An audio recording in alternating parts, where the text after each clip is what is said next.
जनतेसाठी कुणाशी भेटणारा आपला चॅनल सत्यमुख। मंगळवेढा येथे 11 जानेवारी रोजी होणाऱ्या सद्गुरू गाडगेबाबा सार्वजनिक वाचनालय डोंगरगाव आणि महाराष्ट्र साहित्य परिषद पुणे शाखा मंगळवेढा आयोजित तिसरे रानवारा राज्यस्तरीय कवी संमेलनासाठी प्रमुख पाहुणे म्हणून डॉक्टर सौ आरती कणेरे इंगळी महिला पोलीस उपनिरीक्षक मंगळवेढा यांच्या महिला पोलीस उपनिरीक्षकपदी निवड झाल्याबद्दल माजी राज्यमंत्री लक्ष्मणराव ढोबळे यांच्या शुभ हस्ते सन्मान करण्यात आला। कार्यक्रमाचे उद्घाटन माननीय लक्ष्मणराव ढोबळे माजी राज्यमंत्री महाराष्ट्र राज्य यांच्या हस्ते करण्यात आलं।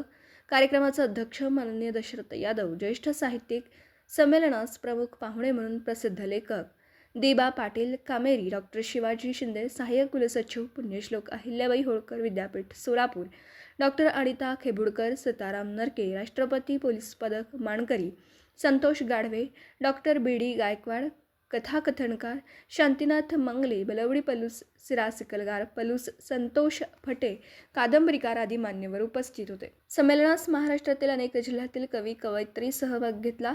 या कवी संमेलनात अनेक कवींनी आपल्या बहारदार कवितांचं वाचन करून रसिकांना मंत्रमुग्ध केलं। संमेलनाचे सूत्रसंचालन रानकवी जगदीप वनशिव पुणे यांनी केलं। तिसऱ्या रानवारा कवी संमेलनाचं आयोजन हजरत काझी अध्यक्ष महाराष्ट्र साहित्य परिषद शाखा मंगळवेढा आणि माननीय लक्ष्मण हेंबाडे अध्यक्ष सद्गुरू गाडगेबाबा सार्वजनिक वाचनालय डोंगरगाव व त्यांची सर्व कमिटी संमेलन यशस्वी होण्यासाठी प्रयत्न केले। सत्यमुख प्रतिनिधी विलास पाटील इंगळी तालुका हातकणंगले।